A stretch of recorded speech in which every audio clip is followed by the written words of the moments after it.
Welcome to Imamganj, the heart of wholesale trading in Dhaka. This place is not just a market, it's an entire business ecosystem. Imamganj is basically a bustling hub for the SMEs. বাংলাদেশে এমন কোনো product নেই যা ইমামগঞ্জের মার্কেটে পাওয়া যায় না। প্রত্যেকদিন এই মার্কেটে কোটি কোটি টাকার ট্রানজ্যাকশনস কন্ডাক্টেড হয়ে থাকে। আমি মিমিয়া সিদ্দিকী এবং আমার গ্রুপমেট সামিহা রহমান আমাদের এসএমই জার্নি এই ভিডিওতে শেয়ার করব। BRAC bank Imamganj SME unit office 4টি রিজনকে কেটার করে থাকে: চকবাজার, ইসলামবাগ, লালবাগ এবং ইমামগঞ্জ। মার্কেট ভিজিটে আমরা গিয়েছিলাম আজুয়া রাইস এজেন্সিতে, যাদের ব্যবসা সারা দেশ জুড়ে এবং যারা আমাদের একটি ভ্যালুয়েবল ক্লায়েন্ট। ক্লায়েন্ট হান্টিংয়ে আমরা গিয়েছিলাম আশা ট্রেডার্সে, যাদের বিজনেস টেক্সটাইলস এবং কেমিক্যালস নিয়ে। আমাদের ইমামগঞ্জ এসএমই জার্নি এই পর্যায়ে আমরা শুনবো আমাদের একটি ভ্যালুয়েবল ক্লায়েন্টের ইন্টারভিউ। ক্ষুদ্র ঋণ যারা নেয় তারা যদি এটা সঠিকভাবে ব্যবহার করে তাহলে প্রত্যেকটা মানুষ ব্যবহার করলেই উপকৃত হবে। এখন আমি আপনার টাকা নিয়ে যদি অন্য খাতে থাকাই যেখান থেকে প্রফিট আসার কোনো সম্ভাবনা নেই, তাইলে আসলে এটা কিস্তি দেওয়া কষ্ট হয়ে যাওয়া এবং ভবিষ্যতে ফেরাফি হওয়ার সম্ভাবনা থাকে। আমি সঠিকভাবে কাজে লাগাইলে শুধু লাভ দেয় না।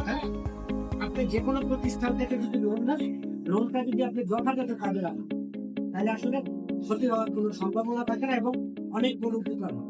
আমার ছোট্ট একটা ভাইসা আমার কাছে আসতে বলতেছে যে কাকা, আমি গ্রামীণ একটা এনজিও থেকে 1 লাখ টাকা লোন নিয়ে যদি তোমার একটা ব্যবসা করি, তাইলে আমি যদি ব্যবসার মাধ্যমে 1 বছর পর্যন্ত কিস্তি চালায় যাই, তাহলে 1 বছর পরে আমি 1 লাখ টাকার মালিক হব। আমরা আলহামদুলিল্লাহ, এটা তোমার সঠিক সিদ্ধান্ত। তবে 1 লাখ টাকা পুঁজি খাটায় তুমি প্রত্যেক মাসে হয়তো সমপরিমাণ লাভ করতে পারবো না, কিস্তির সমপরিমাণ। সেই ক্ষেত্রে তোমাকে হয়তো অন্য বিকল্প কিছু কাজ কইরা তাহলে তুমি কৃষি দিতে পারো। তুমি যদি 50% ব্যবসা থেকে পাও এবং 50% যদি তুমি নিজে যোগান পাও, মানে কায়িক পরিশ্রম করে, তাহলে দেখা যাবে যে 1 বছর পরে তুমি 1 লাখ টাকার মালিক। ওরকম যদি কেউ আসলে ছোটখাটো লোনও নেয়, সেটা যদি যথাযথ কাজে লাগায় তাহলে আসলে সে সম্ভব, কিছু করা সম্ভব।